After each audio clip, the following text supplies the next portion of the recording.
Not gonna lie, finding a show for the entire family to watch has been really difficult. And I mean the entire family, be it ages from 3 to, I don't know, mid-50s or something like that. Yeah, I mean there's a ton of selection for different TV shows out there, but I gotta be honest, none of them really appeal to such a wide demographic of age ranges. You have the little kids stuff, which, basically is so cheesy that you're ripping your brain out of your head because you're like, this is so stupid. To slightly older kid to teenager stuff, and then you get into the adult mix, and yeah, there's just not really any selection out there for an entire family to sit down and watch and actually enjoy. And sure, you can get the whole family to watch a movie, like a big production film such as Puss in Boots, The Bad Guys. Those seem to be the closest things we got, and they still kind of exclude the younger demographics. Like, older kids would definitely get those types of movies, but in terms of younger kids, they wouldn't understand any of that stuff. They'd probably lose their attention on the whole thing. Enter Bluey. Yes, I am dead serious. For about 3 years, I've been missing out in terms of what the heck Bluey even was. All I saw was, okay, there was one time staying at a hotel room. It appeared on the Disney Channel or something. No, Disney Junior, that's where it appeared, or something like that. And saw an episode, I'm like, okay. Except then when I got home, all of a sudden, there's just Bluey toys and all sorts of Bluey merchandise exploding on the shelves at Walmart. And then it seems like everyone else is talking about this, so okay, I'm like, is this show really that big of a deal? It seemed real small, if I'm being honest, till I actually looked into it and watched it for myself, and gotta admit, this is the show everybody should be watching. Yeah, I know on the surface, just by looking at the cartoon design and all that, yeah, it's supposed to be for little kids. I mean, that's what it's advertised as. Except after watching this, I genuinely don't think it is just for little kids. I mean, yes, that is the target demographic, and little kids can watch this and enjoy it. I watched my 5-year-old sister watch the show, and she loves it. She tries to joke around with me saying she doesn't, but yeah, sorry, I catch her sneaking on the TV watching that show every now and again. And initially, my mom thought it was actually a joke, okay? When the first time she saw it, she thought it was another one of those little kids, entertainment, nothing special shows that are found on Netflix and all that. Until she actually watched an episode, and it was the episode Copycat that she absolutely loved. She bursted out laughing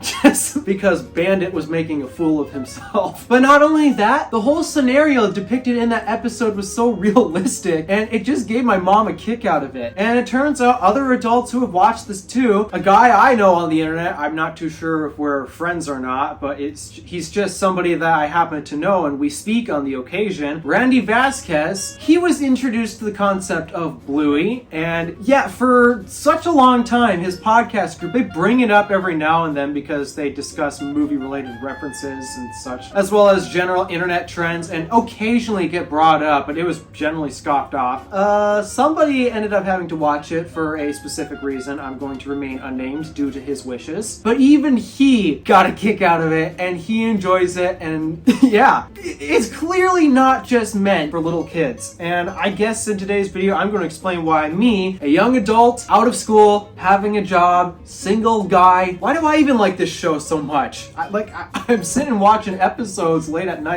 of this. I'm even trying to buy them on Apple TV, so that way, if for whatever reason Disney decides to remove it, I will always have a copy available for download. What's so amazing about this show? Let's get into it.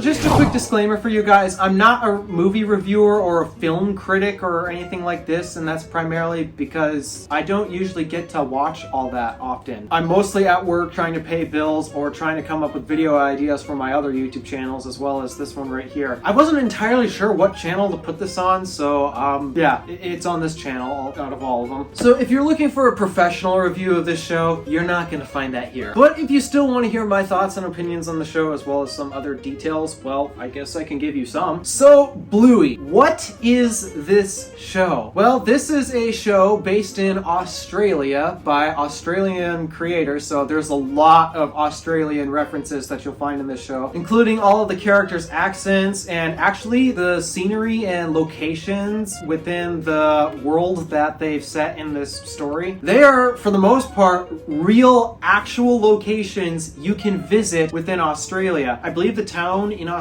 this is based in is, what is it, Brisbane? Brisbane?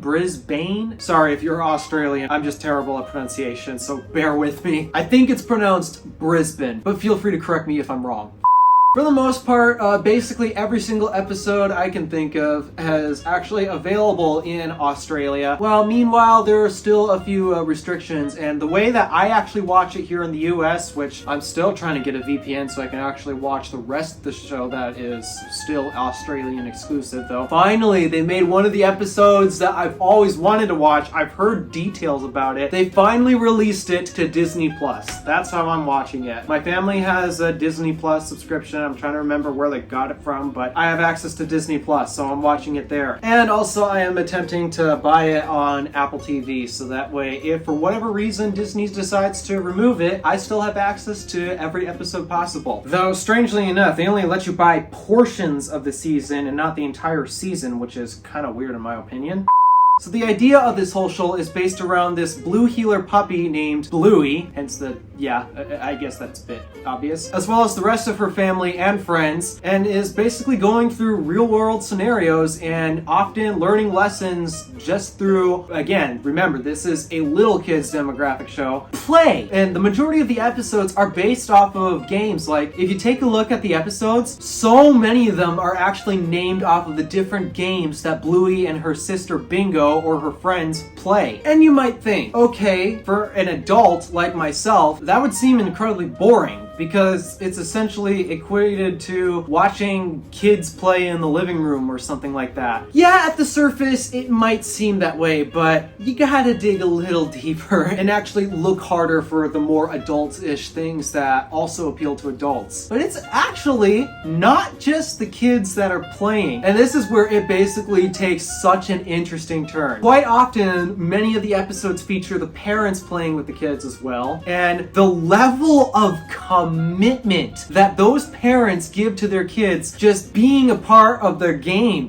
is insane. They go to such insane levels. Despite that, quite often Bandit, the dad, is quite often embarrassing himself in front of his friends and neighbors and etc. But he is so committed to playing with his daughters. It is just, to me, that is wild. And that is something that I wish I could hear or see in other families. I never see or hear other dads making this level of commitment to their kids in playing their games. And it doesn't always have to be games that involve life lessons. Other times it's just to pass the time and keep the kids entertained while waiting for, I don't know, dinner to happen or just various parts of the day. So these games don't even have to be teaching anything meaningful, but geez, the level of commitment that these parents commit to when playing with their kids, it's so unbelievable. And genuinely, I think a lot of parents could learn from Bandit and Chili's example. Yeah, Bandit's the dad, by the way, and Chili is the mom, in case you were wondering. I'm referring to them by their first names just because it's easier for me. In fact, parents who have actually watched the show kind of agree with me. They aren't really particularly interested in the kids in the show. They're actually more interested in the parents because parents relate to parents. It makes sense, right? And that's actually a huge theme about the show. It's designed to be relatable. There's not really any magic aside from that one episode of fairies and, well, the episode Magic itself, though for the most part I'm pretty sure that was just the family playing around with each other. Pretty sure, at least. The whole thing is designed to be as relatable as possible. And okay, some parents might think, wow, these parents here, they seem almost nearly perfect. Like, how do you live up to that and kind of makes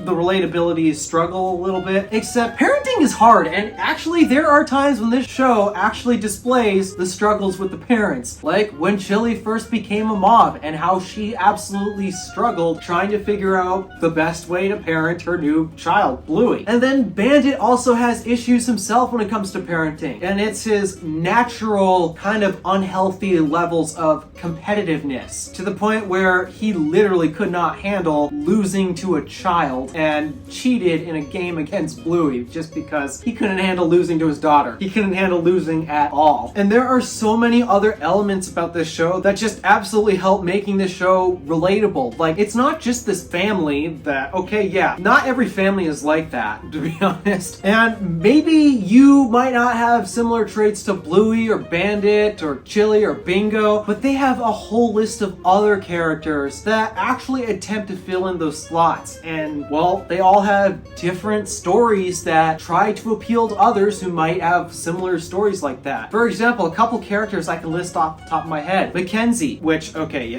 small detail about this character actually. Yes, Mackenzie is a boy, but I did some research about this because initially I thought he was a girl, but as it turns out, the name Mackenzie originated from Scotland and actually was initially a boy's name, I kid you not. Except, well, here in America especially, it is, you never see anyone named Mackenzie that's a guy. They're all girls for the most part, but funny enough, the name's actually gender neutral. It just depends on which part of the world you're at. Anywho, side tangent aside, Mackenzie is a character who is supposed to portray anxiety disorder, which showing off where oftentimes he can't handle being around the kids' antics and needs to isolate himself every now and then, as well as the dedicated episode Space, where it really portrayed Mackenzie's anxiety, where they were talking about something and it brought up this vague memory that Mackenzie was just starting to have, and it was getting him anxious all of a sudden, and he needed to isolate himself because of it. Another character, Jack, and actually this character helped me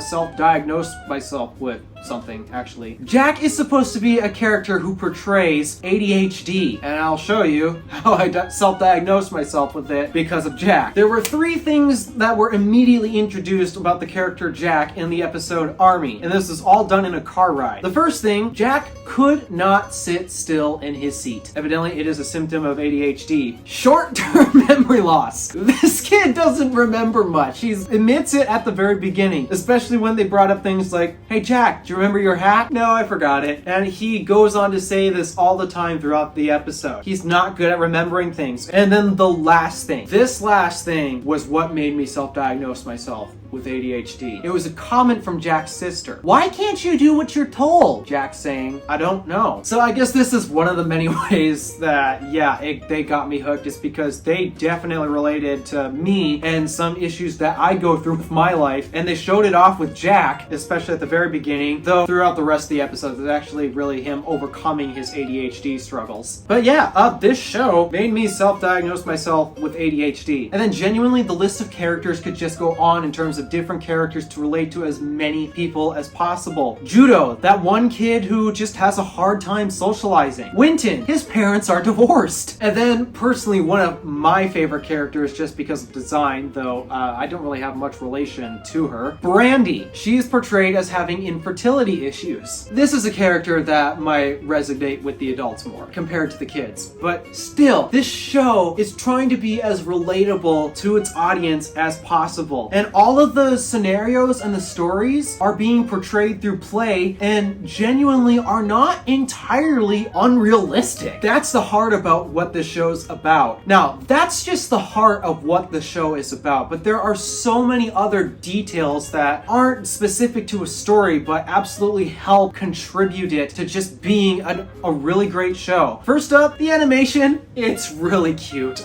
I can't ignore it. It's so cute. Little kids would appreciate it, and actually it seems fairly easy to animate, so they should be able to pump out episodes rather quickly, assuming that the voice actors are able to do it in a timely manner. Speaking of the voice actors, they're also great. Because this is an Australian show, there's a lot of Australian accents, but a small little detail that most productions probably wouldn't even think about, all of the voice actors of the kids, typically what you see in the industry is a adults trying to make kid voices, but no, not in the show Bluey. In Bluey, the voice actors of the kids are kids themselves. And me being an audiophile, which is another way of saying that I have a really good ear for sound, I notice that type of detail. When I heard the kids speaking and, well, just being kids and all that, I'm like, there's no way this is actual adults trying to make kid sounding voices. Some adults may be really good at it, but you can't get as authentic as the real thing, and my ears detected it's the real thing. And that just gave it a more realistic element that I loved about it so much. And speaking of sound, the music is also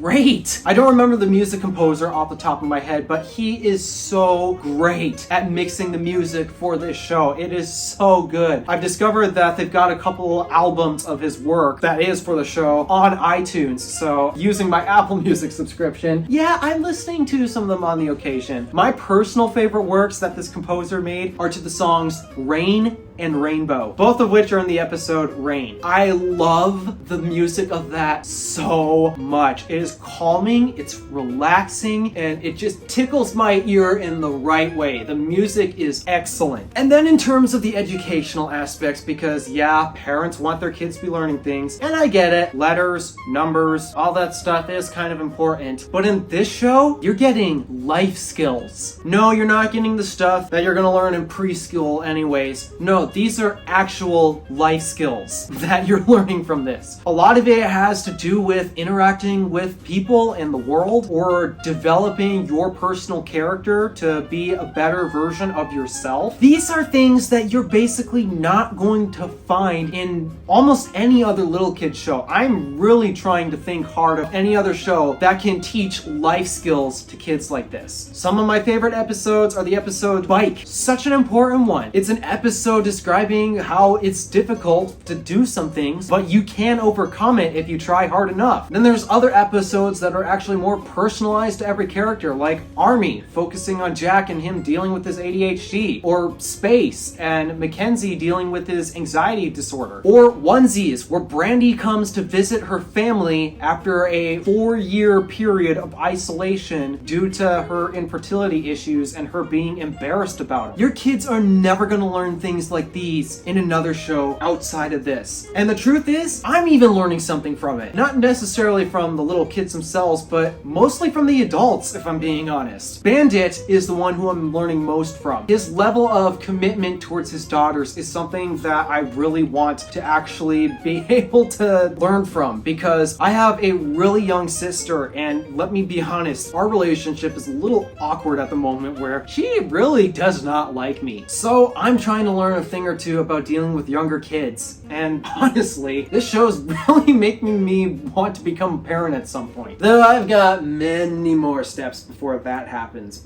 Such a good show. Phenomenal. I now understand why it's all the rage, especially on the internet and amongst families. And if you haven't watched this show yet, seriously, if you're in America, if you have Disney Plus, check it out. And that is my quick overview along with thoughts and opinions on Bluey. What do you think of the show if you've already watched it? And if you haven't, well, you're gonna go check it out at some point. Feel free to let me know your thoughts and opinions down in the comments below. Thank you for watching. Do me a favor and interact with the stuff below. My name is Alpha DeWolf. Random Alpha, signing out.